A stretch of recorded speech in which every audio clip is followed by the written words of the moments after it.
this problem. So some of this information, maybe it's back to the basics, but it's very important to go back to the basics and fundamentals, in my opinion, to correct some of our maybe misleading thoughts, which lead to the outcome, I believe, that we have now as a progress in type 2 diabetes prevalence.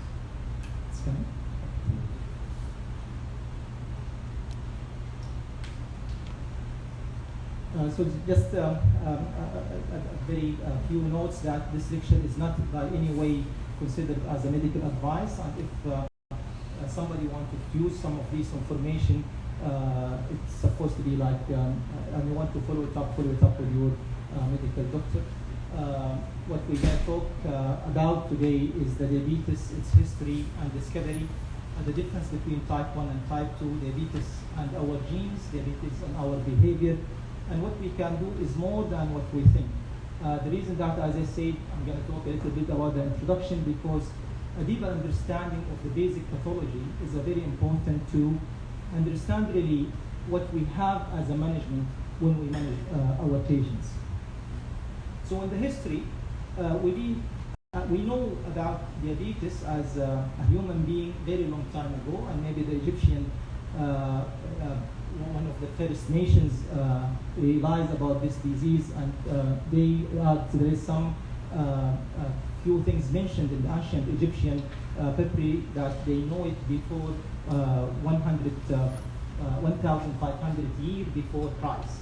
So that is like 3,500 years we know about diabetes. Yet we're still not doing very well about this. So maybe there is something we need to understand it better when we deal with this disease. And even the Indians, according to some studies in the history, they know about it 1,000 years after that. So that is also again 2,500 years. So it's not only an extension with time, but it is even extension with the geographical area. And among nations that we know about this disease, but still we don't have a good outcome when we manage this disease, according to this long history. And some studies shows that Indians know about type 1 and type 2 and distinguish between them. And they are the first nation also, according to these studies, reported honey urine or sweet urine when they see the ants accumulate on the urine. So diabetes by name is a known name, means that pass through. So there is a large amount of water or fluids passing through the body. So even from the name, it's being descriptive of a sign or symptoms. The reason that I'm talking about this, because we're still stuck sometimes when we define the disease in a way that is describing the sign or symptoms, like for example the cutoff that we have, it's talking about hyperglycemia.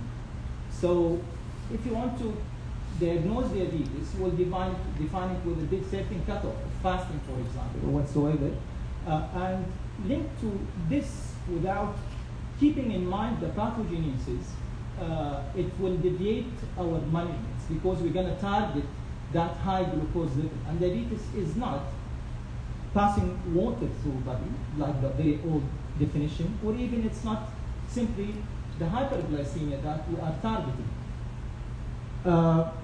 In 1926, which is only 100 years ago, or about, the description for the insulin by Edward Albert as a chemical that helped in break down the sugars. So we know about this insulin about 100 years only. So the scientists extracted this molecule or this compound and injected from take it from a healthy dog to a diseased dog to control the diabetes. And from here, we discovered that this molecule is actually helpful in managing blood glucose level. And with the time, we discovered that maybe 10 years after that, we discovered that some of these patients responding to this insulin, and some of them, they are not. And then the concept of insulin sensitivity came along. So, and after that, there was like deviation in the name into type 1 and type 2. All this history I just want to highlight something. This is my opinion. I'm teaching even this to my students in the medical school, that I prefer insulin-dependent diabetes and non-insulin type 1 and type 2. And this is my personal opinion. It's just because, as I say, we need to be focused on the pathogenesis rather than sign or symptoms. So whether there is a lot of water passing through or there is a hyperglycemia or high glucose level, if we combine both diseases with one target of glucose, we are misleading ourselves. Type 1 and type 2 is completely two different diseases. So when even the name can tell, if we say that it is non-insulin dependent diabetes mellitus, which is insulin resistance, do we need to use insulin? It's a big question. Or at least do we need to jump quickly into insulin? And it is non-insulin dependent or non-responsive. It is already insulin resistance. So this is a big question.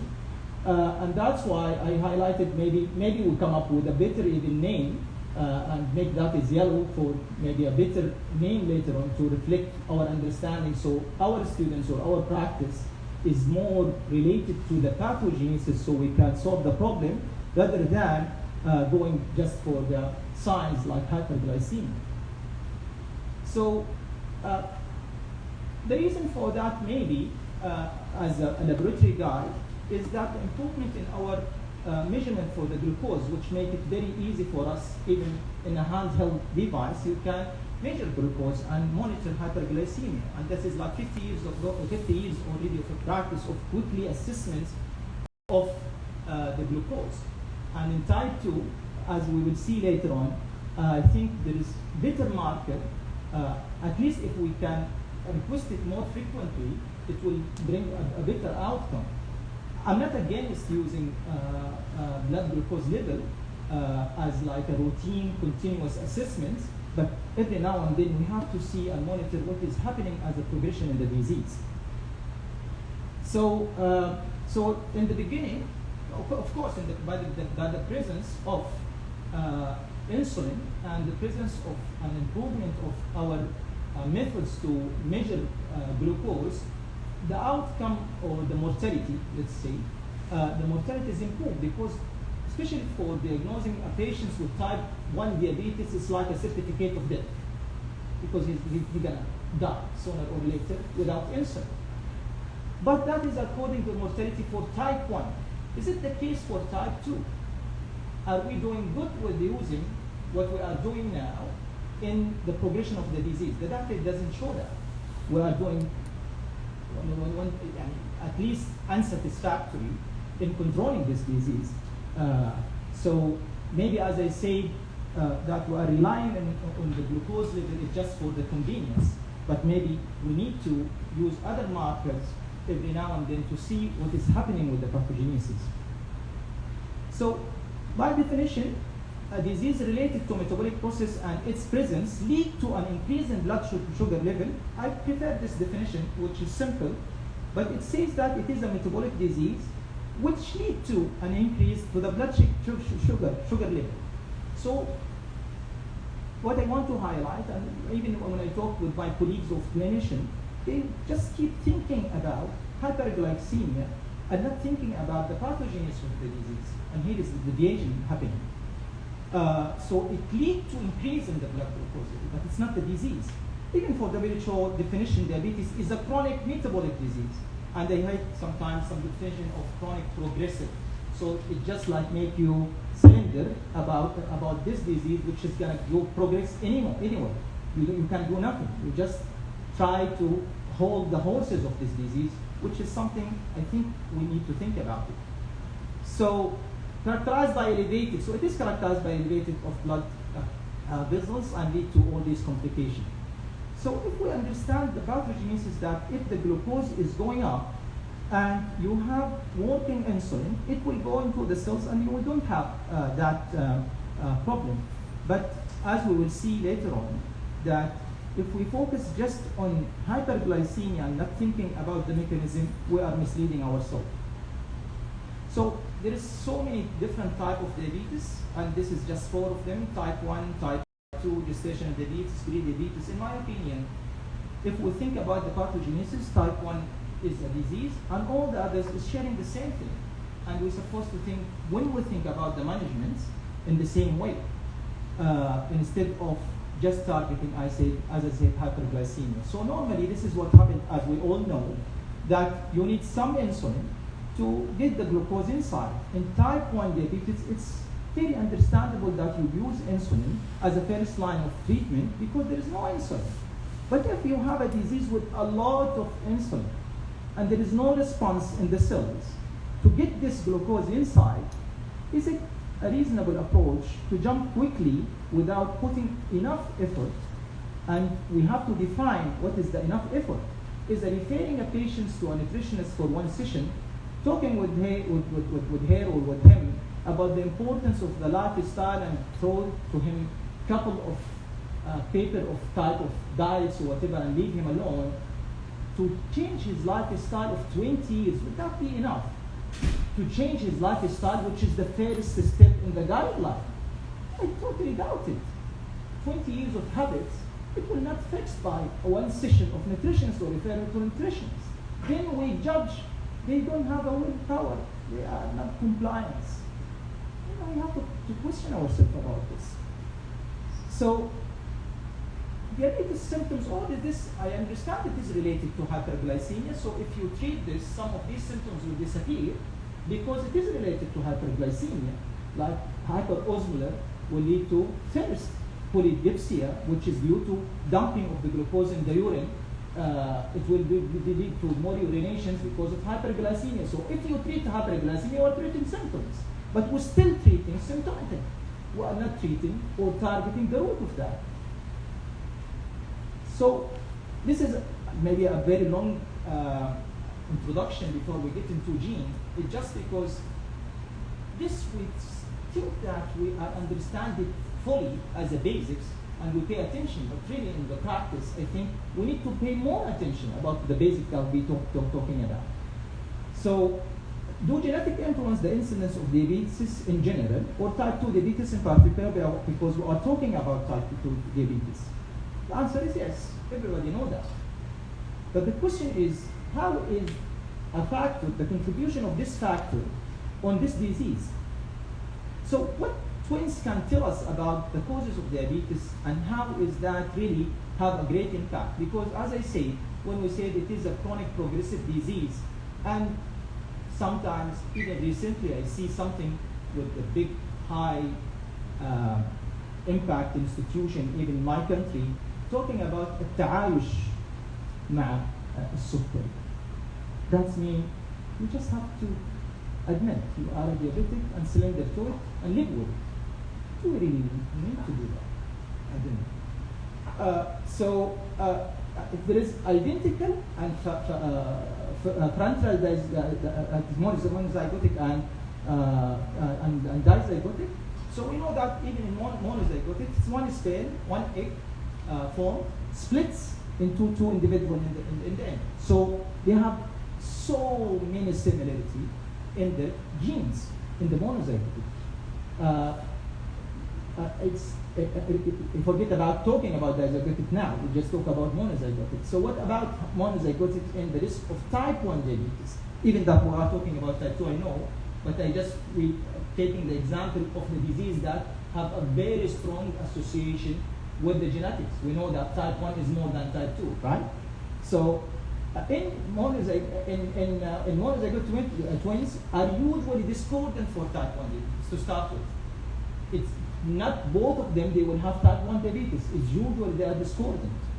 And how many sets of the twins both have diabetes? It's only one pair. So if you are like a twin, and you have a twin have a type 1 diabetes, what is your chance to have type 1 diabetes, which is a disease that have a very strong association with gene? You have only 1 in 3, 35. So it turns out that identical twins are not so identical after all. And there's a lot of studies talking about that in recent decades that there is a modification happening in the DNA, what we call epigenetics, that change the path for these individuals. So even though they are born maybe in a different setup of a DNA and susceptibility. Also, there is an epigenetic, an environmental factor causing an epigenetic changes make them diverge in their path and explore their way with the disease and health. Not only this, as an epigenetic, there is published data shows that there is a somatic mutations happen even after their death. And sometimes you think when you look at a twin, identical or homozygotic, you think by like maybe 10 years of seeing them, you are starting to be more like realizing who is Hassan or Hussein, because you know them more. But actually, it's not only the only factor. There is a somatic changes with time. They are become even different in their shape, and that's why younger pairs actually are more identical. So the gene itself, it's mutated. It's not only epigenetics. So when we talk about the role of the gene in diabetes, as for non-identical twins, the difference is greater and greater. We just make an example and talk about the monozygotic. So what about the non-identical or dizygotic? So the difference is even greater and greater. For non-twins, as brother and sisters, is even bigger and bigger. And what about difference between relatives, like aunt or uncle? They are even greater and greater.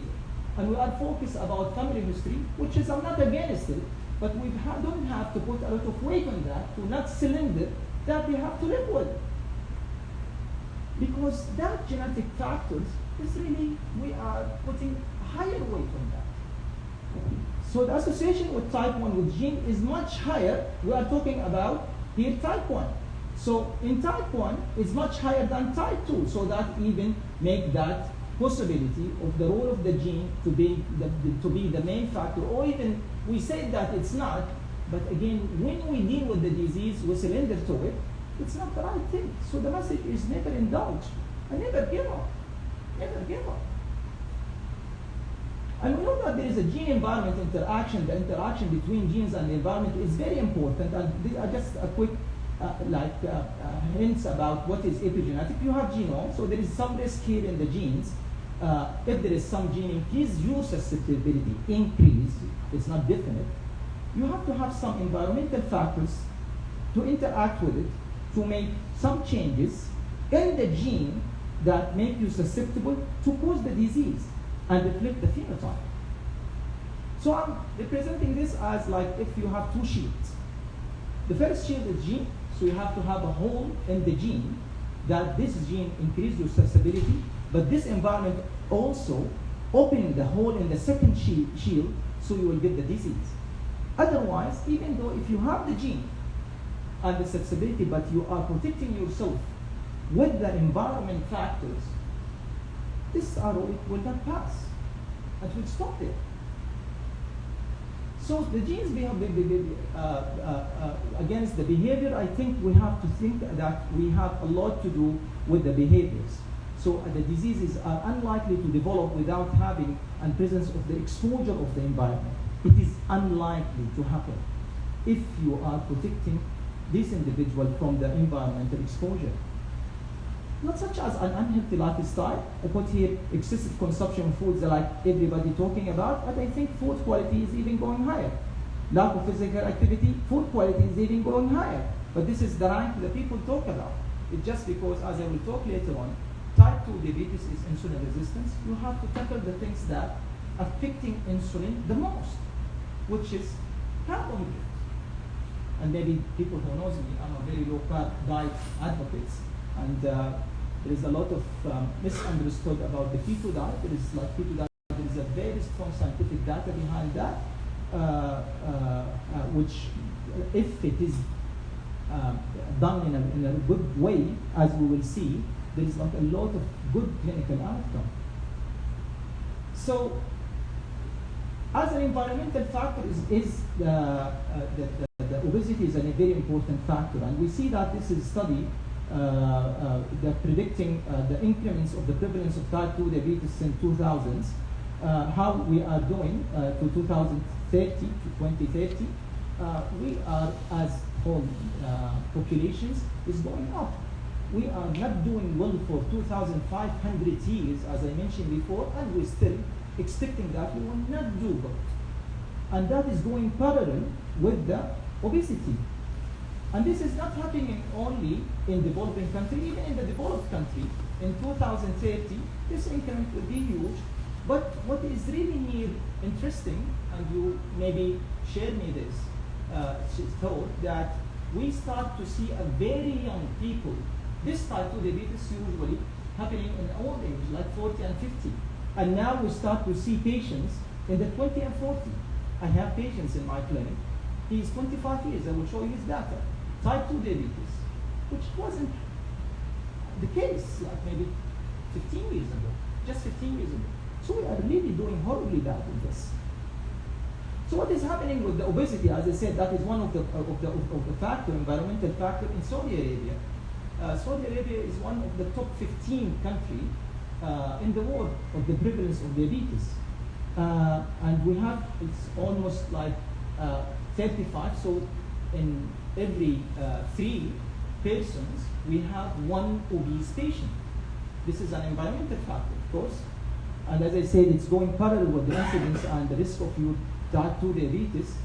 And it's not stopping here. This is a study conducted in 2016, a local study, showing how we are predicting our progress with the obesity. And it's in 2022, which is just next door, and ladies here, you will have to pay attention, that 80% of the Saudis ladies, they will be obese in 2020. 80%. In every 10 ladies, there is 8 ladies, they are obese, and they have a very high risk of type 2 diabetes, as we see in all data. So when we talk about early examination and talk about maybe a better marker to at least monitor and measure every now and then, and I asked Dr. Umar this early morning, because I've just joined the hospital like 3 months ago, about what is the status for the insulin, for example, request. It's not only 15 requests we have. I'm not advocating for everybody to measure this, but comparing to the glucose monitoring is like huge. So only 15 and requests in this hospital. And you see, if we look at the progression of the disease, the blood insulin level starts to rise much earlier than the blood glucose level. It's more than 15 years. And we still are using, and we want to talk about prevention, we're still using blood glucose level as a marker for diagnosing diabetes. And I think pre-diabetes is an issue. And I'm always was talking maybe 5 or 10 years, keep talking about this. When shall we consider insulin resistance or pre-diabetes as a not preclinical condition? It's an important clinical condition to tackle, to prevent all this. So it's more than 15 years, the insulin start to increase. So if you are using the better marker, we can prevent this problem. And if we define and push our limits of the clinical intervention earlier, we can do much better than what we are doing 2,500 years now. And the risk for obesity, if we are, even if you are slim and you have high insulin level, so if you are from the top 75th percentile as a baseline insulin, the incidence of high obesity in 5 and 8 years is about 65%. If you are slim and you have a high baseline insulin, the incidence that you're going to get obesity or getting obese is 65%. Why? If you are from the lowest 25th percentile, it's less than 6 or 6.5, and just like it's maybe 2 or 3. So see how many folds. It's like 10 or 15 folds risk of developing obesity. So if you are worried about your risk of type 2 diabetes, don't look at genes, look at your insulin resistance. And you have a very big issue environmental with all these fast food. Fast food is make you addicts. They add a lot of fructose in these bins to make you hungry and eat again and again. And they are advocating Big Mac and big, you just, to get you more sick and disease, you add only 1 real, which is almost nothing these days, to upsize your Coke and upsize your fries, for example, for a couple of days, and all for like a couple of reals, 2 reals or 3 reals. And all this, it's the main driver. It's not the genes. So what we does in our food, maybe 10 years ago, if you look at this, you consider, oh, this is a very healthy American breakfast. It's croissant and some berries, fruits, and orange juice, which is a healthy option, fresh juice, and cornflakes or whatever. But when you come to the equivalent of that as sugar, just pure apple juice is equivalent as a cup, 200 ml. Most of us drink more than 200 ml. It's about 8.6 spoon of sugar. 8.6. Add up all this. How come this is a healthy one? If we, I will show you later how much grams you need to perform your day. And how about your like our afternoon tea, which is full with all these carbohydrates. So we have to think about the carbohydrates really very carefully when we tackle this problem, because we usually think about sugar, but we underestimate the problem of the carbohydrate. Even if it's coming from some healthy options, if you like, if you have insulin resistance, it's not healthy options. Because all these carbohydrates actually just behave like sugar after digestion. It will all move into the blood circulation, causing the problem. And we know that the fasting sugar is 100 milligram per deciliter. So if you are fasting, maybe in Ramadan and you are adapted, you can perform a lot of things at 5 o'clock, doing all your activity without feeling any tiredness, with that level of sugar of 100 milligram per deciliter. If we work it out in calculation, it's only 5 grams. That means 1 teaspoon. You can do a lot of activity with 1 teaspoon. So how about that 8.5 sugar coming from a healthy apple juice? It's 8 times what you need to perform. So if you have that all amount of sugar, it will be dumped to just keep you away from the complication of hyperglycemia. Your body is very smart, store it as a glycogen store. But the problem with the glycogen store is very limited. So all these rest of 1 teaspoon start to build the glycogen. After that, it will start to deposit as a fat. So actually, yes, please. هذه قصدك النورمال يعني؟ Sure. I'm talking about blood glucose sugar, 100 milligram per deciliter. This is your fasting, and your body can perform very well with this fasting. For example, if you are adapted, with this adaptation, simply خلينا نحط لكل واحد شيء كل الناس يعرفونها. I'm not talking about fat adaptation like if you are in low carb or keto, but slow you are fasting in Ramadan after 15 days مثلا. You perform fine and very fine. At 5 o'clock or 6 o'clock, the ladies is cooking everything for the whole family, performing with 100 milligram per deciliter. So your body is needing this. Only this is enough. Anything more than that, your body doesn't want this glucose to circulate. So it starts to dump it back as a glycogen store. And as I said, if it is 1 teaspoon and you drink 1 apple juice, which is 8, you are gonna exceed with the other bread and rice or whatever, there are limits for the glycogen. So you will start after that to deposit fat. Then you have a fatty liver change. Then you have, of course, insulin resistance. And here is like at 25 years old, I'm following him in patients. Within 2 or 3 weeks, we start to put medication. And he's reading, this is the way that I'm following my patients. Every week, they are putting markers here. You can see here, for example, الإحساس بالجوع, feeling hungry. He started with this with 9.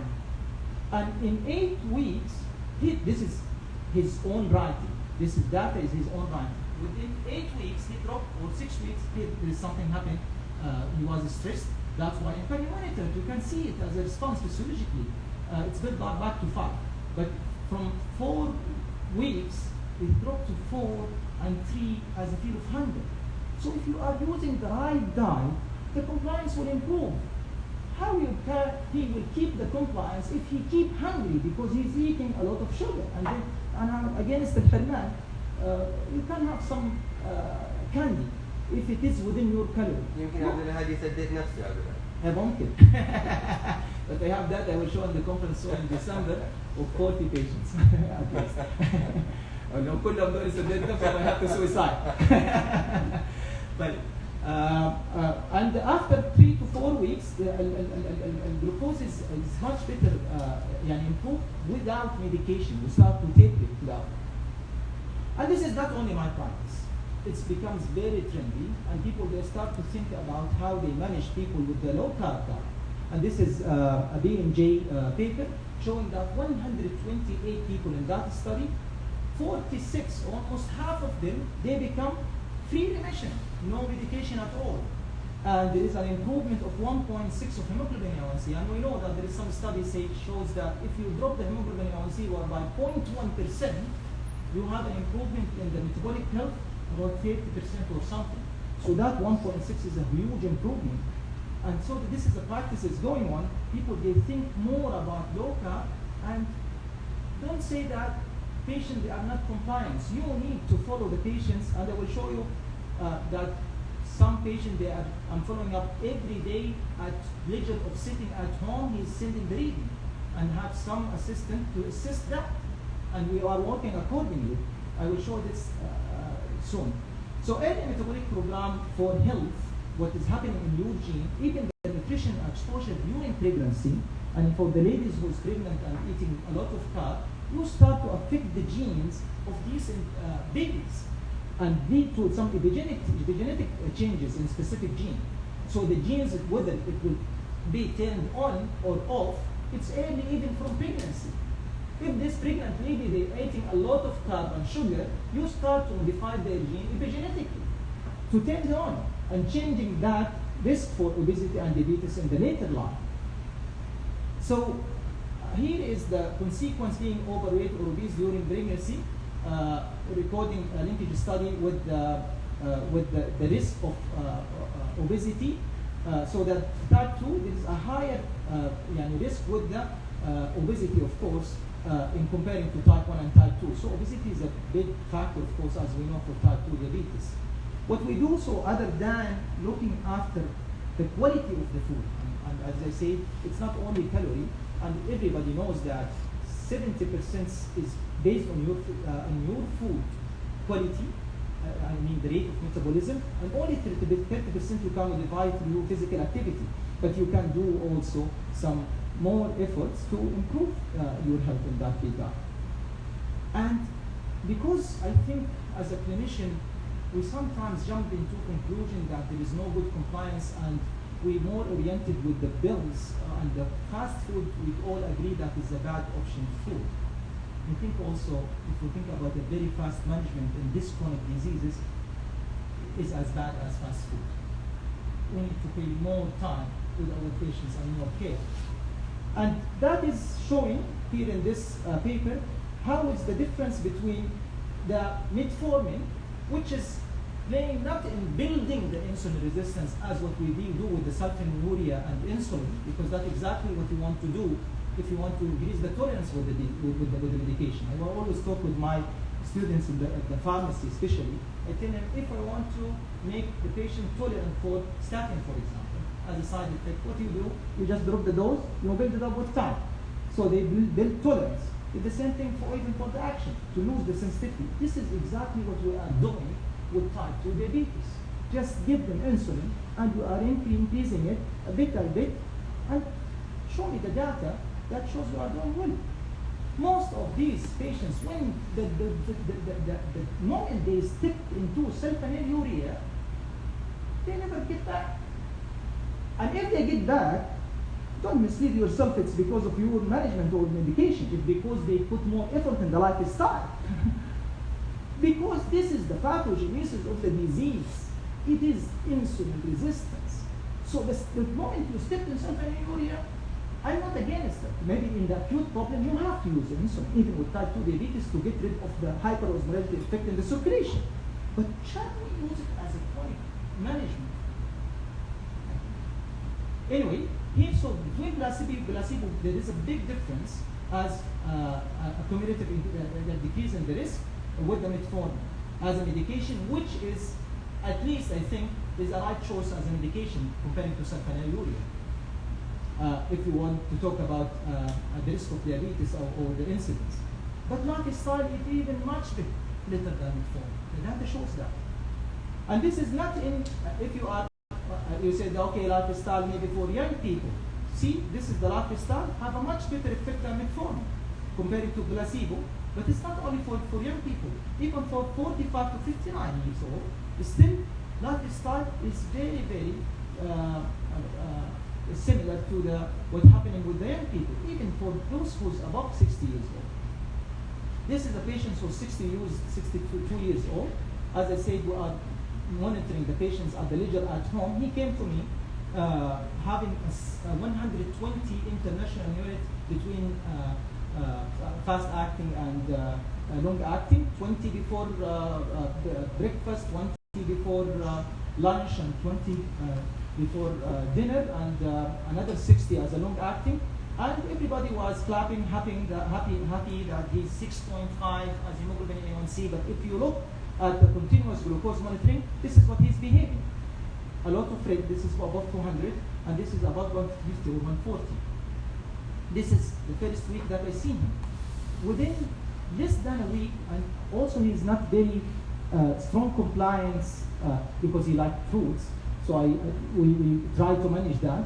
But he started to clearing most of this medication. I usually start when I see these readings as early as possible, that more frequent, less than 120. In the third or fourth day, I have to start to drop his insulin at the leisure of his staying at home. So we start to drop the insulin medications. And this is only, as I said, after we run him in a low carb for a week, then we shift into more restricted low carb, not exactly keto, but more restricted. So we drop until we reach 10 and 10 and 20, that is 40. 40, it's only 30% of his insulin, okay? And we did also glucosa and Forsaken, the same time, all this out. He was on 3 different agents for controlling his diabetes, and that was the picture. After the management with the low carb, this is his reading. It's all played out. We push the limits, then start to, by dropping the insulin, he started to just like be out of control, so return him back to this. So what I want to say from this slide, that even for old people, and this guy, he's 25. Sometimes you can't reverse diabetes totally, you still need to, but you're supposed to put your dollar or money or reals in the management of the lifestyle. See, his مستوى الإحساس بالجوع was 7, it becomes only 2. And he told me that it's more than 25 years, nobody helped him to lose weight. How he gonna lose weight if he is keep starving? And see, he dropped from 97 to about 10 kilos when he's following us, and this is the first time happening in 20 years for him. It's just because you are advising him with the right advice with the lifestyle, or you are playing with the environmental factor with the right way, and even for his quality of sleep. Look, it's improved from 5 to 7. Even though he dropped the number of the meals that he had to 2, and he has, according to advice, you just need to maybe to eat 5 portions to control your hypoglycemic attack. He becomes having only 2 portions instead of 5. We drop it to 4 when he starts, and yet he still have very energetic. Feel very energetic. That's why they have a compliance and reach goals. It's not because they don't have a willpower. We don't give him the right advice. So in the end, I want to summary that we have so many things in our hand as an environment: genetics, food quality, calories, even the drugs that we are using, all these physical activity, all these it will affect the gene and change it, and then that will lead to different in the gene functions, and in the end it will lead to diabetes or not. So I believe that we have much more in our hand than what we think and what we believe and what we are practicing. I hope that was like an interesting talk for you, and I'm happy to receive any questions.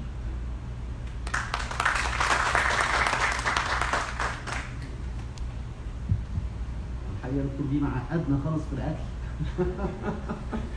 ومش عارفين ناكل ايه، اتلخبطنا اكتر. يعني حتى الهيلث ايفن الاورنج جوس فيه اكتر من محل بتقول 8 سبون اوف شوجر، وفعلا دي مشكله كبيره جدا احنا بنواجهها، لان احنا الجود ادفايس هو ده متهيألي المين فاكتور في لوز ويت ده حقيقي.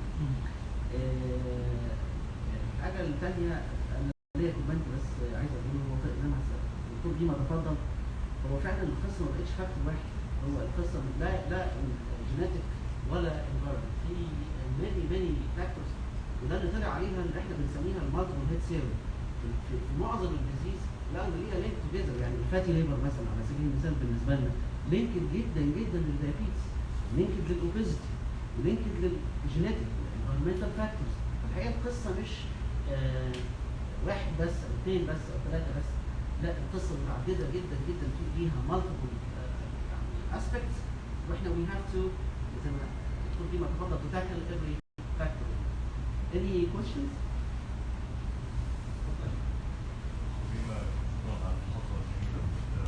طبعا هو في ترم جديد دلوقتي اللي هو الدايابيتس. diabetes and obesity link both, and this of course for the type 2 diabetes. Yes, I think we need to have stress on the lifestyle modification, and this should be for all the internists. The first thing to tell his patient, and to tell him more and more and more every visit, we should refer him to nutritionists. This is the first thing, not the insulin, not the metformin, not the submarine. Yes, all should be added, but first, counseling and lifestyle modification is the first thing.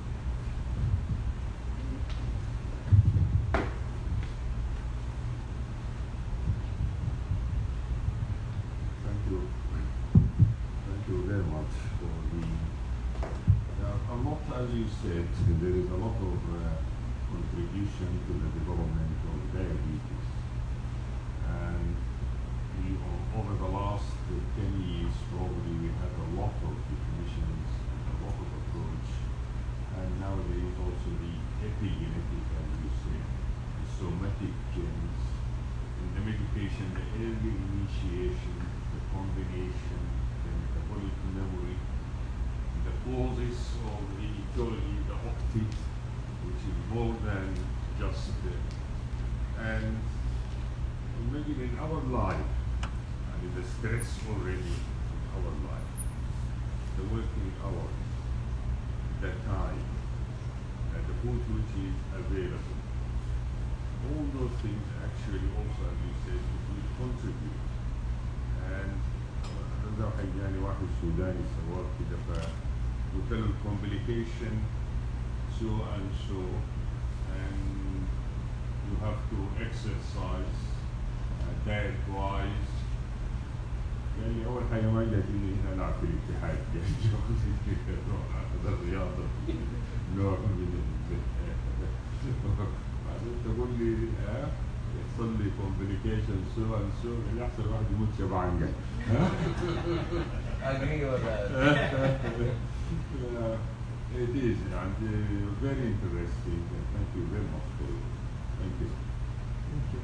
Just a couple of comments, if you allow, for the package change you mentioned. And كمان برضه بالنسبة لي يعني مثلا التعقيد. It's I think يعني the more that we are playing it more smart, the more we get things more complicated. الأشياء اللي ربي خلقها ولو يعني بنتراي يمكن الناس بتطفش، الناس اللي بيقول لك باك تو ذا نيتشر ومش عارف ايش، الناس الويل دول، بس الحقيقه هو كذلك. يعني انت لو كانت فورم الاورنج جوس فور اكزامبل كتعقيد، الانسان هو الانسان الوحيد اللي يتعقد لما تقول له لا تعصر الفاكهه، لانه كل الكائنات الحيه بتاكل الفاكهه از از. بعدين لما يعصرها ويخترع العصير ده، ما there is no other يمكن كريتشر بيعصر العصير بعد ما هو يخترع الستيك يصير هو يتعقد لو بياكلوا لا. which is interesting. ما في كاب. Let's talk about مثلا the load, glycemic load. إذا الواحد يبغى ياكل فاكهة، تاكل عصير برتقال 4 برتقالات أكيد، إذا مو 5، تفاحة نفس الشيء. يمكن يكون. إذا الإنسان ما يبغى يحمي نفسه، طب أوكي مرحبا، بس ما تحمي نفسك كمان كميات مرة عالية، كل 5 تفاحات أو 5 برتقالات، وبالعافية إذا تقدر تاكل هذا الرز. وبعد تحلي، you'll be full. Allah عز وجل أعطاك إياه with the package of fibers and all vitamins and we're throwing it سوا. ودرينك هذا we think إنه it is a healthy one. هذا واحد. as a comment على موضوع العصير. بالنسبة للكومنت أتفاعل لكم. طبعا as a low carb advocate كثير من clinicians يقول they have a misunderstanding or maybe some other day we'll talk about LDL and cholesterol interpretations later on for another talk. لكن إنه مثلا risk of if you are switching into more fat diet you will have a fatty change. No, it's completely opposite. I can show you the data. People who is going into high fat, low carb, they are improving in the fatty change much better than the standard diet. Let's talk about. مو high carb حتى كده. الستاندرد diet اللي الناس بتمشي عليه. كل البارامترز biochemically is improved because actually the dumping as a shape it's coming from the carb load lead to the fatty change. The fatty change صحيح is a risk بس المين drive صدقني الدايت حلو. I could understand when you said the early detection. Not a good cause that you have to take insulin. Yes. أنا what I say إنه if you want to مثلا monitor patients with the high risk خصوصا لو كانوا slim I can show you لأنه في احنا عندنا اللي هو التوفي اللي thin outside and fatty inside اللي شكلهم مثلا حاف كده وتلاقي مثلا عندهم risk of diabetes. If you want to check whether they have a high risk or not, don't measure in those young fellow اللي عندهم high risk of diabetes وهم ساعة من حاف الجلوكوز because you will miss the pathogenesis happening 15 years. هذول أفضل تحسب لهم شو اسمه fasting insulin. ولو شفته يبدأ climbing then you start to warn them. If you are misleading yourself with the fasting glucose, you reassure them. So you have to convince insurance company. This is true والله. صحيح. يعني احنا عندنا diabetic center كامل مبنى كامل diabetic center الآن ما في قلنا vaccination center ولا because it's not supported by the medical insurance system. We have dietitian clinic and it's not supported. It's a cash patient only. It's not an insurance. It's a problem لكن على الأقل تلاقي في ناس دايكين إنهم يدفعوا هذا الإكسترا مني عشان يسووا ذا الشيء فعلى الأقل put the options. تفضل.